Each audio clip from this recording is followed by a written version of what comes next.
All right. Good morning, everyone. I'm super excited to be interviewing Pam Meister today. She's a business and lifestyle strategist, and she's going to tell us more about what that means when she shares her story with us. Thank you so much, Pam, for being on today. Thank you, Chris. Thanks for having me. Absolutely. So, in just a few sentences, just tell us a little bit about who you are and what you do. So, I am an entrepreneur who has lived for most of my life in Maryland, but had the opportunity to go to Brazil and Florida for the last 5 years or so, which opened a lot of doors and made a lot of changes in my life to help me build the life that I love. And that's what I strive to do with my clients. And I focus on what I enjoy doing in work so that I can work hard and play hard and maximize the time with my family, because I'm also a wife and mom of two amazing kids. Very nice. What's your intention with sharing your story today with my audience? I really want to show people that you can change what you're doing in your life so that you're focusing on what brings you joy and what it is that you do really, really well, or what you dream of doing, because life is too short not to make the most of every single day. And I think that if we can all do things that make us a little bit happier in our businesses and our work, we can make the money that we need to live, and it'll be a domino effect to make the world a better place, one person at a time. That is true. And I think that there's a lot of women who, especially moms, who are looking for ways to use their talents, make money to contribute that to the household, but not lose like the richness of living life, with their kids or not with their, if they don't have kids, like just living um, a great life. And I know that we'll talk a little bit about like having a location independent business as well, if that's a priority for someone. So tell me a little bit how you got started in this, or what So I was was happening and then what changed. So I was working in government relations and public policy. That was my, career. And I had some pretty high level jobs. I did really well. I liked what I did, but I worked insane hours with long commutes and brought home work all the time. And then I had my daughter and realized that there was more to life. I never thought I'd be someone that wanted to stay home. And it wasn't as if that really triggered this career, but it made me realize that there were not enough hours in the day. And fast forward a couple years, we had my son, and I was still working in the same career really hard and just feeling like I was missing a lot and burning the candle on both ends and getting burnt out because I do everything 110%.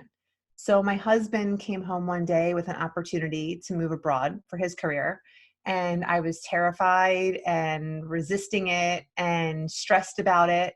And we had many conversations. And then one day he looked at me and said, "Well, we can do this and try something amazingly new.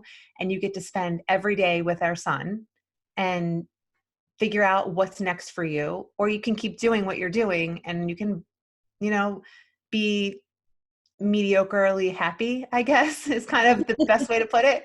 And know that there's other stuff out there and miss this time." And that sealed the deal. I said, "Wait a minute, all the time with my child, let's go." And we did. And I was totally scared for like the, I don't know, couple months that we had to plan, but it Mhm. was the best thing I ever did. And it led to all the things that came next, which every decision usually does, right? Yes, a lot of times we have to. I applaud you for recognizing when you're resistant, because I think sometimes fear keeps us in that resistant mode, but when we actually get to let down that fear and see what's possible, it's amazing what shifts. So what happened from there? Like, you got to move, and then what did you find? Well, we spent a year living in Rio and traveling a little bit around, and it was incredible. It was the best thing we could have ever done for our family, and it was an amazing experience. And during that time, people reached out to me from my work world with little projects here and there. So I got to work a little, and it was more hobby fun, but realized that, wait a minute, I don't have to ever go back to the life I lived if I don't want to, or I can, but I kind of like this freelance stuff that I'm doing. And I spent, every day taking walks to the beach and getting coffee and muffins and playing with my child and making good, wholesome, healthy food for my family and doing great things. So I kind of really enjoy that balance and living life more than being just in this daily grind that I was before. And Rio opened my eyes to all of that. So when we moved back to the States, it was a huge, hard transition, believe it or not, because it was so different in Brazil and so much better in some ways, but not in others. But anyway, when we came back to the States, we went to Florida and spent 3 years there. And that's where I built most of my business. I realized that whatever I built, I wanted to take with me so that if another opportunity did present where we could move, it could go with me and I wouldn't have to, sell a brick and mortar or relocate something like that. So I started taking on all kinds of freelance projects once my son was in preschool and I had more time, and did a little bit of everything. I did graphic design, I did sales, I did general virtual assistant work, I built sales funnels, you name it, I probably tried it, because I had a lot of skills from all my other jobs. I managed and hired a lot of people, so I had HR background, and I just wanted to see what was out there and explore. And it was a lot of fun, but it also was a little overwhelming at a certain point because there's only 24 hours in every single day. Yeah. And I think as women, we try to use 20 of those hours and wonder how much sleep we actually require. It's true. It's true. And it's not great for our health, but we do it and somehow we power through. We do. We tend to do it all. So what did you learn in that? Well, I learned that even though you can do lots of things or all the things that are expected of you, you don't have to. And you shouldn't, because then you're no longer enjoying them and you're starting to just kind of check something off a list instead of experiencing what you're doing. So I started to pay attention to the things that I found the most joy in, those things that came more easily to me. Not that everything has to be easy, but it sort of lets you tap into your own zone of genius. I listened to what my clients and my friends and my family were saying about me, like what they liked. I had one client say, "I love your brain." I had another one say, "You have so many great ideas." And I kept just taking these compliments and filtering them and putting them aside so that I could use it later to figure out where I wanted to focus. And eventually I realized that the area that was most joyful and profitable for me was strategy and helping people to live their best life, helping them to make the choices in their business that allowed them to do what it is that they do best so that they could figure out what to do with the rest. And then I took all of the other experiences that I'd had both in my career and in my early stages of building a business, and I took those and put them into action where I gave strategic advice on how to automate and delegate and eliminate everything else. And that's when I came up with my signature method that I use in all of my client work to guide what we're doing so that we're always on a path to going from where you are now to where you want to be, one step at a time. Well, I think automation is so huge right now. We're hearing it everywhere. It's a buzzword. It's allowing us to really duplicate ourselves. Like it makes everything seem to like just plug and play, right? Like we just get to not have to, we get to take a task off our list. And so automation I know is huge right now. Delegating and eliminating, those are a little more tough. Well, I think it depends who you ask. So some people are fearful of automating because they're scared that something's going to happen that they don't want. So I think that when it comes to fully automating something, you need to do something that's so repeatable that you really do the same way every single time and just be open to the errors that come along. And then I also kind of talk about systems and setting them up so that something might be partially automated or at least manually triggered so that you're still maintaining some control, but you're right, it saves a lot of time. Delegating is the one that everyone thinks they know how to do, and I see people fall on their face, for lack of a better way of putting it, all the time, because so few people really do know how to manage others and know how to manage themselves in a way so that it's a two-sided conversation when you're working with freelancers, which is a frequent problem that I see coming up with my clients because they're like, "Oh, I need to hire people, but I don't know. What do I do? What's a VA? What does a VA do? Or do I need a copywriter? What's the difference between a content writer?" People don't realize the difference and they don't even sometimes know it's out there, and that's okay. But the lack of knowledge, because although it's been growing, it's still relatively new, I think is a really big challenge with delegating. And then on the flip side, when you're in a job, you hear terms like manage up, and you know that sometimes you know something your supervisor doesn't, or you know something that a colleague may not be as adept at, but you're able to navigate that. But when you're working remotely, especially with team, it's really important that you're able to listen both as the freelancer and the person hiring the freelancer, or if it's a team member that's an employee, somebody who's working location independently, because that communication is critical to success, both in the interview phase and when you're actually trying to make things happen working together. True, true. I've gotten better at the final step, the eliminate as well. But I notice I'm a collector. I like to hold on to things, or I might need that one day. Mm-hmm. Well, I think that's How do we common. cover that? But I think, the eliminating thing comes last. I just went through a massive eliminating phase in my business, and I'm streamlining everything. And it's difficult because you work really hard all of the time, I think, when you're an entrepreneur, when you were just talking about the business side of your life, and you put, tons of work into some process or some PDF that you put together or whatever it is, a service. And then when you realize that it's no longer serving you or your clients, or just unnecessary, when you hit that delete button or file it away, it feels almost like you're abandoning something. But really what you're doing is giving yourself space to fully immerse yourself in what is working and what is bringing you the joy and the money that you need in your life. So while it's difficult, I think that it's also really freeing, and it makes you feel empowered and re-energized when you actually find something that you don't need to do on your plate, and that you don't need to automate, you don't need to pay someone to do. It just doesn't need to happen. And letting go can be amazing. I always hear the Frozen song in my head now when I talk about eliminating, because it's like, just let it go, and everybody knows it. But it's true, because you almost just need to give yourself that permission. And then in your personal life, it's the same thing. We all go through phases with friends and people, and just different types of activities that we spend time on or don't spend time on. And sometimes it's okay that something's great for now, and then it's no longer serving you. Yeah. I think that's an important concept, is recognizing that when you do let it go, you're making space for something better. Absolutely. And it's totally true. And I like what you said too about, there are things you're going to look at and decide they can be automated, and decide that they can be delegated, but there is stuff that can just go away. And I hadn't thought of that before, that sometimes if I really want to hold on to something, maybe I don't eliminate it. Maybe I do instead see what opportunities they are to delegate or automate it. And I think once I can look at something in that lens of, is it worth paying someone or setting up a process around it?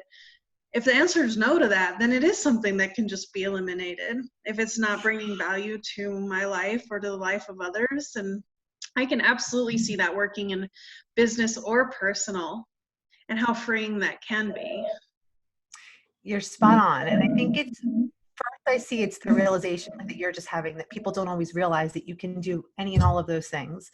But then also the how. Sometimes you just need the support around you. Sometimes you can focus on one thing at a time, or you can automate something or delegate something or eliminate something, but then you just need a support around you or a strategy to actually make it happen.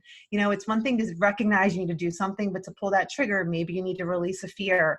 Maybe you need to just have somebody holding your hand, whether it's for real or virtually, because of some other reason, some other mindset issue you're overcoming, or just to support you. We all need friends. We all need people that we can count on. And I think that's why you find so many people looking at social media and other places, because some people do have that in their real life, real world. They have a partner, or they have a business partner who can help them in that aspect, but other people don't. Yeah, I agree. Well, one of the things that kind of comes up for me, and I'm sure you get this a lot, is I think, well, I'm too small to automate or delegate. I don't have the money for systems or people. So how do you address that? How much does this stuff cost? When do we know that we're big enough to invest in this? Well, I think that's a personal choice to some degree, but I'll tell you a few things. First, I think from day one, you can have no income coming in, but you have to recognize that there's always going to be some level of investment of time and money if you're going to be successful in business. You don't open an ice cream shop without having to invest in the ice cream, the scoopers, the cups. You don't do the same. It's the same thing in a virtual space or a consulting business or a copywriting business or a VA business. You need to invest. And sometimes that investing is on someone who can take something off your plate that they do better. And sometimes it's on a coach or a consultant, but there's so many options. And the key is being true to what you know your talent is when you're making these choices. And I call it, I always say your zone of genius, because if you are going to outsource something to team, or you're going to set up a system, you want to make sure that you're doing it in a way that is going to maximize that investment.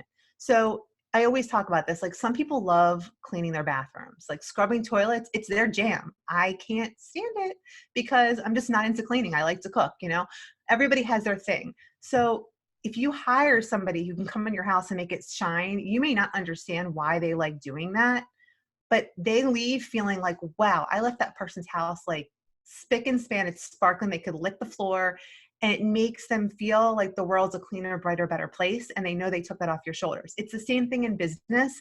When somebody sets up your online booking tool, like an Acuity scheduling, or your Dubsado, like a constituent management system that manages your process, and it's their thing and not yours, you're spending your time doing something that is going to be more profitable for you. Even if it's not billable time, it's developing something that's your zone of genius. So I think it's never too early. And I think it is a very minimal investment of just a few $100s. It can also be a huge investment. I think one of the biggest mistakes people make is investing too much too fast. I think people put a lot of money into systems and tools and people before they really know what they're doing. And they feel like, if I buy this really expensive CRM, or I hire this coach that's promising me this transformation for $20,000, I'm going to be in business. And I see these numbers and I see these testimonials, and it's great. But they aren't necessarily as clear as they think they are on what their zone of genius is. If I would have done the same things that I'm doing now for my business when I started, I'd be in a completely different place, because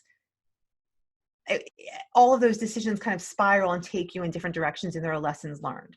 So I think it's about being slow and steady until you're certain and clear. And there's nothing too big, there's nothing too small. It's just about the right time at the right place. So when you surround yourself, I think, with a couple of people that are collaboration partners or friends, or you do hire someone who's been there and done this a few steps ahead of you in some way, I think that is really the most valuable thing you can do when you're starting off, so that you are making smart decisions for yourself and your growth.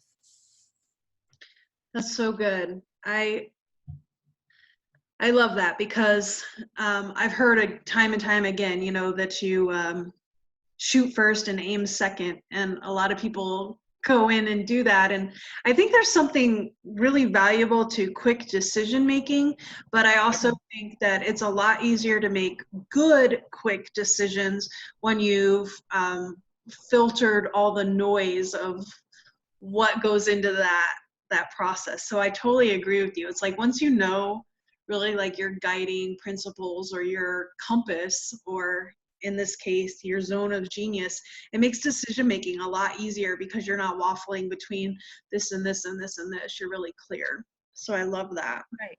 And sometimes you kind of know in your heart, like I knew in my heart what my zone of genius was. I just couldn't find the words to explain it for a really long time in a way that other people understood.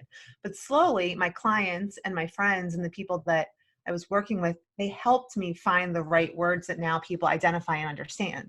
But it's a process, and it's a frustrating one sometimes. Sometimes it's crystal clear. Sometimes you're a graphic designer. You have that degree, you know where you're going, but other times it's not. And then there are people, and I'm one of them, who are multi-passionate, who like a lot of things, but you need to pick one to go with at a time. And once you've built something that's sustainable and growing, you can add on to that and go from there. Yeah, I agree. Cool. Well, you've given us a lot to chew on here. What else do you want to tell the audience before we wrap up? I just want to tell you to really take the time to focus on figuring out what it is that you enjoy, what you do best, and then you can figure out what to do with the rest. And, I'm happy to work with anyone that needs help doing those things, but there's a lot of ways to get the support that you need. And it all starts with just focusing and not allowing all of the shiny objects and all of the temptation that's out there take you down a path where you don't want to go. And sometimes saying no is hard, and there are a lot of strategies and tactics out there that are meant to lure you in and draw you in and stress you out. But if you can stay true to your heart along the way, you're going to end up in the right place. And it might take you a day, a month, or 10 years. It doesn't really matter as long as you get there. But when you follow joy along the way, you'll get where you're meant to be. Absolutely. Great. Thank you so much for that. I think we do. We need to take a moment to really find that intersection of what we're good at, what we enjoy, and think about the life we want to create. And it's awesome that you have the skill and are now able to articulate that that's how you help people, is with that strategy to actually make that happen. Because there's been so many times that it's like, here's my vision, this is what I want, I don't know the how, no clue on the how. So thank you so much for that. It gives me a lot to think about in my business to help me start to sort some things. So thank you for your time today, explaining that and sharing with us your passion. I always like to end with a fun question. So my question today for you is, what is your favorite thing to eat for breakfast? And I maybe should have asked if you're even a breakfast eater. I mean, I said ice cream because that's probably my favorite. I don't do it often, but it's so much fun when I do. Mm-hmm. Usually I try to be healthier and I have like a protein shake. But if it's about my favorite, totally ice cream. And I like to put ice cream in my coffee instead of cream and sugar. That's my true favorite. Nice. Good. It has the cream and the sugar in the ice cream, and it just gives it that little extra like something. So coffee with ice cream. That's my favorite. Very nice. 100%. Sometimes I brew my coffee over hot chocolate, and that feels kind of like that too, but I could totally see ice cream in the coffee. It's wonderful. You should try all three next time. Oh my God, I still want to go make one. But thank you for having me, Chris. It was really fun talking to you, and I really appreciate the opportunity. Of course. And of course, I have all the links in the notes for anyone who wants to reach out to you and get more information or learn more. So again, thank you so much, Pam, and I hope you have a fantastic day. Thanks. Same to you, Chris. All right. Bye.